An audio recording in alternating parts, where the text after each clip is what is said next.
Coming up on this edition of Carolina Insider, students celebrate Hispanic Heritage Month through music and community. How Columbia's airport shows its potential for growth. The more people that fly out of this airport, the more airlines, the more routes, the more frequency of service we'll be able to offer. But first, hear about why one tourist spot has drivers hitting the brakes. Carolina Insider starts now.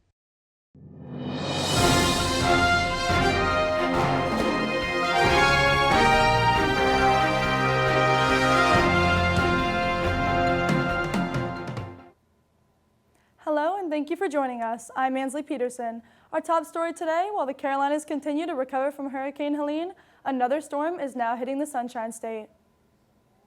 Hurricane Milton barreled across the Gulf of Mexico, bound for Tampa. Floridians spent the past few days filling sandbags, and many more have evacuated from their homes. Governor Ron DeSantis has declared a state of emergency.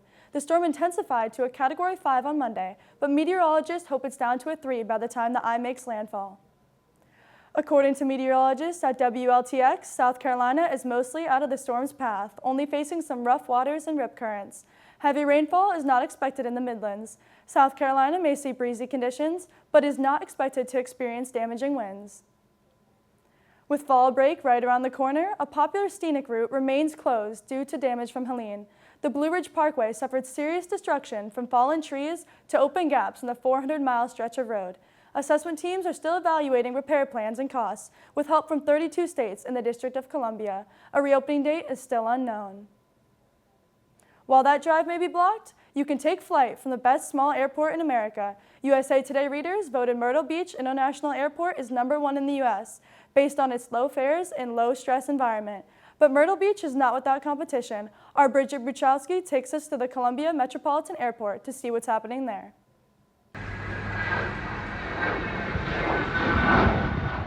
The Columbia Metropolitan Airport is buckling up as passenger numbers soar to new heights, anticipating record-breaking rates. In 2019, CAE saw 1.3 million travelers through the airport, just to plummet during the pandemic. In 2020, we hit rock bottom, like so many companies. People were not flying, people were not traveling, and that really set us back. CAE saw around 577,000 passengers that year. However, passenger numbers have bounced back since then, preparing to exceed 1.3 million in 2024, peaking this summer. With an expected surge in business, the Columbia Airport is not only looking to renovate the property, but also improve the passenger experience. To accommodate the growth, CAE plans to expand checkpoint screening lanes and improve accessibility for passengers. The airport is also surveying the community to find out why they may choose competitors. Deal breakers include a lack of airlines and avoiding connecting flights. We've tried several times in this airport's past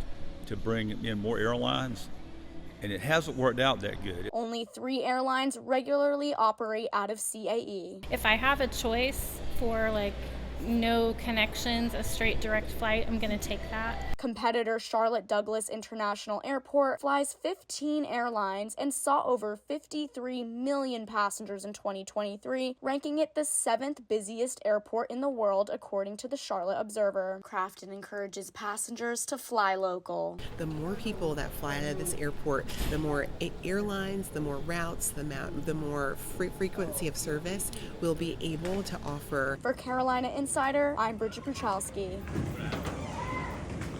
It's National Voter Education Week, and USC is celebrating with civic engagement events on campus.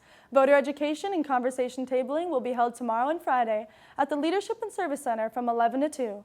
Student governments from across the SEC are challenging 20,000 students to register to vote, led by USC's student body president, Patton Byers. Following Hurricane Helene's impact, South Carolina's Election Commission has extended the deadline to register for the 2024 election. The deadline is now October 14th and applies to all counties. You can use the app TurboVote to register, check voter status, and find additional resources. USC is making it easier to vote by offering several resources. Early voting will be available at Blatt PE Center from October 21st through November 1st. It's Hispanic Heritage Month, and USC is highlighting the Latino community on campus. Here with that story in today's Cocky Spotlight is Carolina Insider's John Baylor Altman. JB? That's right, Ansley. If you've heard music while walking by Russell House this Monday, that would be coming from Lunes Latino. Student, faculty, and staff gather on Russell House patio once a month to celebrate Lunes Latino. This event honors Latin American heritage with music, activities, food, and more. LASSO aims to bring culture to the community.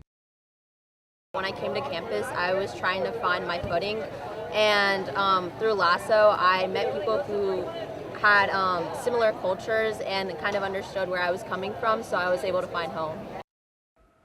For many students, Lunes Latino creates a welcoming campus environment, making them feel at home. Back to you, Ansley.